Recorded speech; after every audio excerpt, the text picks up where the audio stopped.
Lent started early this year, with the East Coast up to its eyebrows in snow, and us just last Thursday sliding all over the streets with sleet and ice. We find the Lenten season well underway. During Lent, we think about giving up something. Did you give up something? Or maybe you're still thinking about it. Some people give up meat. Others give up sweets or alcohol or television.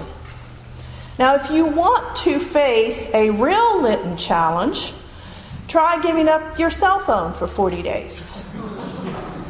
I remember the year that I decided I would give up soda pop for Lent. That was a long Lent. During the week, I work as a hospice chaplain, and the other day I was visiting with one of my patients, and we were talking about Lent. She asked me what I was giving up this year for Lent, and I told her, and knowing that she was a person of strong faith, I asked her what she was giving up. She smiled at me and she said, well, my husband is giving up drinking, and my daughter is giving up chocolate, and me, well, I'm just giving up. Ever feel like that? Just giving up? Just give up was the advice given to Jesus in today's gospel lesson from the friendly Pharisees. The Pharisees knew that Herod had already executed another annoying prophet, John the Baptist, and now Herod had another bothersome preacher on his hands. As the excited crowds, Jesus, because he always attracted excited crowds, and when they came, the excited crowds signaled trouble. Yeah. Trouble could appear in the form of a revolution. So they urged Jesus to give it up and disappear. Herod is after you. He's got you marked for death. Get out of town quick. Give up your mission here. Run. When Jesus hears the warning, he surprises those Pharisees by both disregarding and embracing their message. Jesus dismisses the threat of Herod with a flip and a quip. Herod is nothing but a sly fox, Jesus quips, forever plotting but powerless against God's mission in the world. Jesus had his own schedule, his own agenda, his own mission to fulfill, and a time frame that was already set by our divine determination. But Jesus will also assert he will give up. He will give himself up. He will travel to Jerusalem and meet head-on the traumatic tradition of that city encapsulated in the phrase, Jerusalem, Jerusalem, the city that kills the prophets and stones those who are sent to it. Jesus will give up everything, his very life, in order to fulfill his eternal mission of salvation. Let me put this as clearly as I can. Jesus will give it up in order that we might get it all. Have you ever heard the phrase, my hat's in the ring? Do you know where it comes from? Early in the 19th century, there were rules for fighting. Boxing adhered to certain standards for the beginnings and the endings of each match. And even though it was a dangerous, bloody sport, there were protocols that they had to follow. Long before boxing matches took place under the bright lights of the Las Vegas auditoriums, it was a street event. Crowds cheered on their champions, booed the bad guy, squabbled and screeched, and caused a ruckus and made a racket. When one fight ended, the only way for the next potential fighter to get the attention of the winner was not verbal, but visual. Drowned out by the crowd, the next contender declared his intention to fight by tossing his hat into the ring. Throwing your hat into the ring soon became a figure of speech as well as an actual act. Along with this symbol for fighting, boxing also had a symbol of disengagement for quitting. A match that started with a hat thrown in the ring might end with someone throwing in the towel. When a fighter had been pummeled, beaten to a pulp, and still wasn't going down for the count, the fighter's coach or manager could literally throw a towel in the ring. It's kind of like a white flag on a battlefield.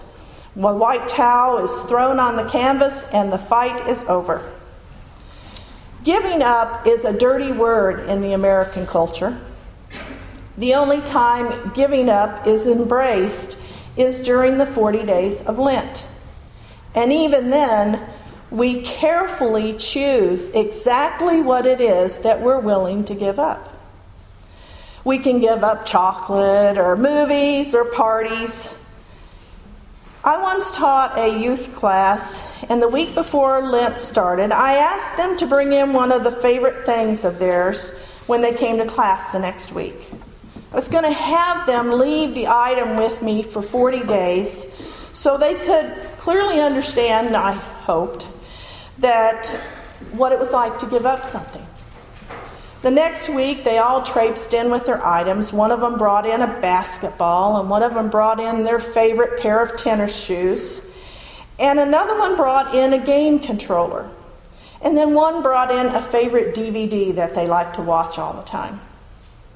And this all seemed genuine, and they probably would miss those things within 40 days. One of the youth, though, was a little bit more clever than the rest, and he kind of already figured out what I was doing. So he brought in one of his school textbooks. I'm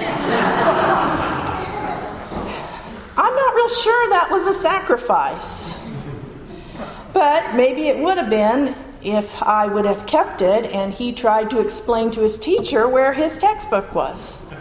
But I asked him to try again. I have found out as I have talked to people that the more mundane and the more minor the thing that we're giving up, the better. But do we ever really give up control over our own lives? Do we ever give up the conviction that we should and we do chart our own destinies? Do we ever give up the illusion that if we just work hard enough, if we act fast enough, or if we believe fervently enough, we will never have to give up anything, that we can actually achieve anything? How many of us have watched a contestant on America's Got Talent while cringing and hiding and peeking out from behind something? I confess that sometimes I can't stare directly at my TV screen without feeling embarrassment for the person that's on there. Some contestants are hopelessly off-key, without any rhythm, awkward, and just plain awful. Yet after being buzzed by the judges, booed and booted out of the audition room, how many of those wannabe stars look into the camera and declare, "I'm not going to stop trying. This is just going to make me work harder, and I will never give up"? These people don't need to give up on life, but they do need to give up on their singing career or whatever their talent is. Sometimes we need to give up, and we need to learn how to throw in the towel and move on. There are no limits, but there are limitations. And part of growing up is discovering those limitations so that you don't chase after pipe dreams, and instead you bore down on God's dreams for you and your life. Some things do need to die in our lives. Sometimes we do need to give up. Give up on a career that is sucking out your soul. Give up on a relationship that is debilitating or deforming or demented. Give up on a grudge that is gouging out a cavity in your heart. Give up on an addictive escape, be it through drugs or alcohol or power or whatever, and find renewed meaning and purpose in reality. Jesus didn't give up on Herod's threats or the Pharisees' warnings. But Jesus did give up to God's divine plan of salvation.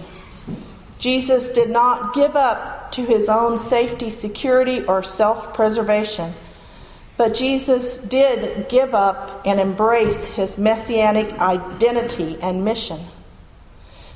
Jesus did give it up to the place and purpose God had designed especially for him, that only he could fulfill. So I end this morning with the question with which we began. What will you give up this Lent? Will you throw in the towel? Will you give up the sacred sense of control you imagine you have over your life?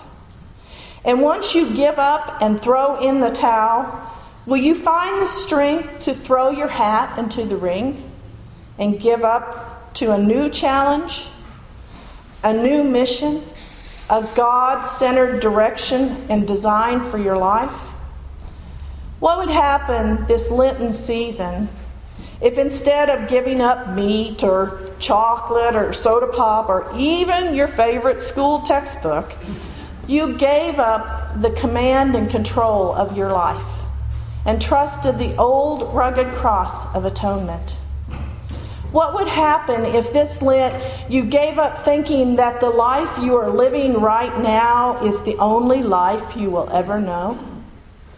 What would happen if this Lent you, after throwing in the towel of your own control over your own life, you threw your hat into the ring of God's uncharted territory and divine possibilities?